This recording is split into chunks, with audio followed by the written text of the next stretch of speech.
कांग्रेस नेता जयराम रमेश ने टीएमसी पर भारत जोड़ो न्याय यात्रा का पोस्टर फाड़ने का बड़ा आरोप लगाया है। उन्होंने पत्रकार वार्ता को संबोधित करते हुए कहा कि सिलीगुड़ी और जलपाईगुड़ी में टीएमसी के द्वारा हमारे पोस्टर फाड़े गए, बावजूद इसके लोगों में काफ़ी गर्मजोशी से राहुल गांधी का स्वागत किया और आगे मुर्शिदाबाद और मालदा में इसी तरह का स्वागत होगा। उन्हें उम्मीद है। उन्होंने असम के मुख्यमंत्री पर निशाना साधते हुए कहा कि भारत जोड़ो न्याय यात्रा को असम के मुख्यमंत्री से खूब प्रचार मिला। उन्होंने प्रधानमंत्री नरेंद्र मोदी पर प्रतिशोध की राजनीति करने का आरोप लगाया है। किशनगंज के कोचाधामन प्रखंड अंतर्गत बूढ़ी मारी में पत्रकार वार्ता को संबोधित करते हुए उन्होंने कहा कि मोदी सरकार के दो भाई ईडी और सीबीआई हमने बार बार कहा है और यह होना ही है। उन्होंने कहा कि यह प्रतिशोध की राजनीति का प्रतीक है कि अपने विरोधियों के ऊपर ईडी सीबीआई को छोड़ देते हैं। उन्होंने कहा कि जिनके पीछे छोड़ना चाहिए उनको अपने वॉशिंग मशीन में डाल देते हैं और वो साफ सुथरे निकलते हैं, और इसका एक मिसाल असम के मुख्यमंत्री है। श्री जयराम रमेश ने कहा कि लालू यादव से ईडी की पूछताछ होना ही था और झारखंड के मुख्यमंत्री को भी परेशान करने की कोशिश की जाएगी, क्योंकि आगे हम झारखंड में प्रवेश करेंगे और राज्य में एक बड़ी रैली भी होगी। लेकिन हम डरे नहीं हैं और एकजुट होकर ईडी और सीबीआई के खिलाफ लड़ते रहेंगे। वहीं उन्होंने केंद्र सरकार पर जातीय जनगणना की रिपोर्ट प्रकाशित नहीं करने का आरोप लगाया। श्री जयराम रमेश ने कहा कि मनमोहन सरकार के दौरान 2011 में जो जनगणना की गई थी उस रिपोर्ट को सरकार ने प्रकाशित नहीं किया था। उन्होंने कहा कि सभी दलों ने जातीय जनगणना करवाए जाने की मांग की, लेकिन प्रधानमंत्री ने चुप्पी नहीं तोड़ी। उन्होंने कहा कि आज प्रधानमंत्री जवाब दे, क्योंकि एनडीए में वही व्यक्ति शामिल हुए हैं जिन्होंने बिहार में जातीय जनगणना करवाया है।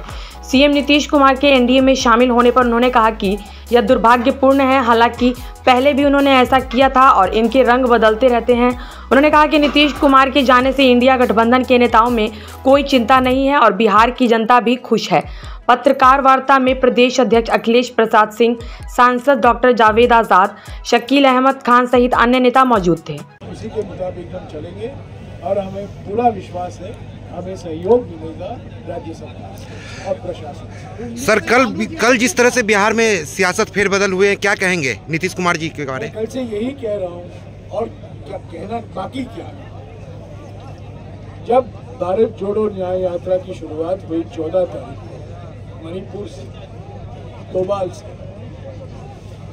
प्रधानमंत्री जो मुहूर्त ढूंढने में बहुत माहिर है, उन्होंने मुहूर्त ढूंढ निकाला। मिलिंद देवरा को कांग्रेस से बना लिया ताकि वो हेडलाइन भारत जोड़ो न्याय यात्रा का नहीं होता, पर हेडलाइन मिलिंद देवरा का होता।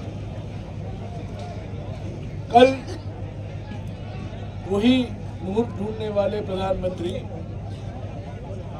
वो जानते थे कि आज सुबह भारत जोड़ो न्याय यात्रा किशनगंज में बिहार में प्रवेश होगा।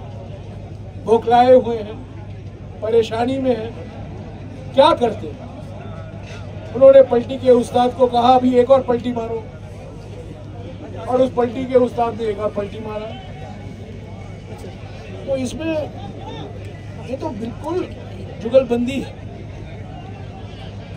जो हमारे दिल्ली में बैठे हुए हैं झूठ के जगत गुरु और जो पटना में बैठे हुए हैं विश्वासघात के विशेषज्ञ, इन दोनों के बीच में ये तालमेल है, जुगलबंदी है। इससे दो बात ही मैं कहूँगा, इससे इंडिया गठबंधन पर कोई असर पड़ने वाला नहीं है।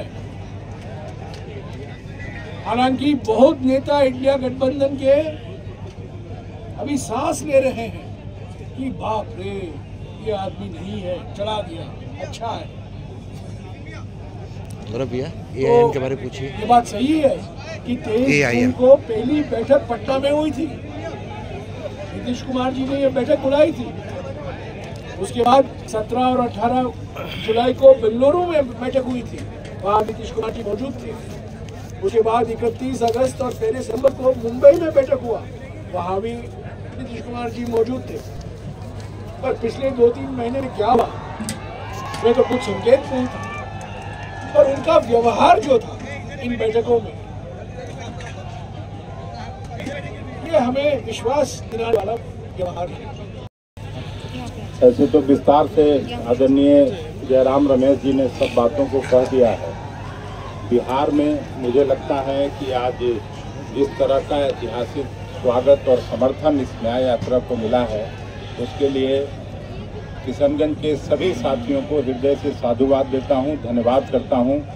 जावेद भाई को धन्यवाद करता हूं, वहां के जो हमारे विधायक हैं शाहरुल साहब, इनको भी मैं धन्यवाद करता हूं और सभी साथियों को धन्यवाद करता हूं। और इसी तरह का जन सैलाब यहाँ से लेके अभी जोकी होते हुए हम लोगों को अररिया पहुंचना है, जहां यादव कॉलेज में एक मंदिर जाएंगे और रुकेंगे रास्ते भर। और मुझे जो जानकारी मिल रही है कि वहाँ के कार्यकर्ता साथियों का लगातार फोन आ रहा है, कब आ रहे हैं, कब आ रहे हैं। हजारों लोग रोड पर यहाँ वहाँ खड़े हैं स्वागत के लिए और राहुल जी को देखना चाहते हैं, सुनना चाहते हैं। मैं भी बहुत दिन से राजनीति करता हूँ, 23-24 साल से विधानसभा, लोकसभा, राज्यसभा का काम करता रहा हूँ। हम कभी इतना बड़ा उत्साह आज तक बिहार में किसी लीडर के लिए मैं नहीं देखा, क्योंकि सभी को लगता है, और बिहार जैसा हमारे सीनियर लीडर ने अभी कहा कि यहाँ सामाजिक न्याय की दरकार है, यहाँ हिस्सेदारी की जरूरत है। हम लोग जिस इलाके से आते हैं, सीमांचल में जो प्रवेश किए हैं, सीमांचल का पूरा इलाका गरीब गुरबों का इलाका है। कभी यहाँ जूट की खेती होती थी, आज मक्के की खेती हो रही है, मखाने की खेती हो रही है, लेकिन उनको उचित दाम नहीं मिलता है। उसके बाद जैसा अभी जयराम सर ने कहा कि उसके बाद पुनः बंगाल में प्रवेश होगा 31 तारीख को, फिर झंडे का आदान प्रदान होगा और वहां से होते हुए बिहार। अब कब आएंगे सर? बिहार का तो आप बताए नहीं, झारखंड तक बताए।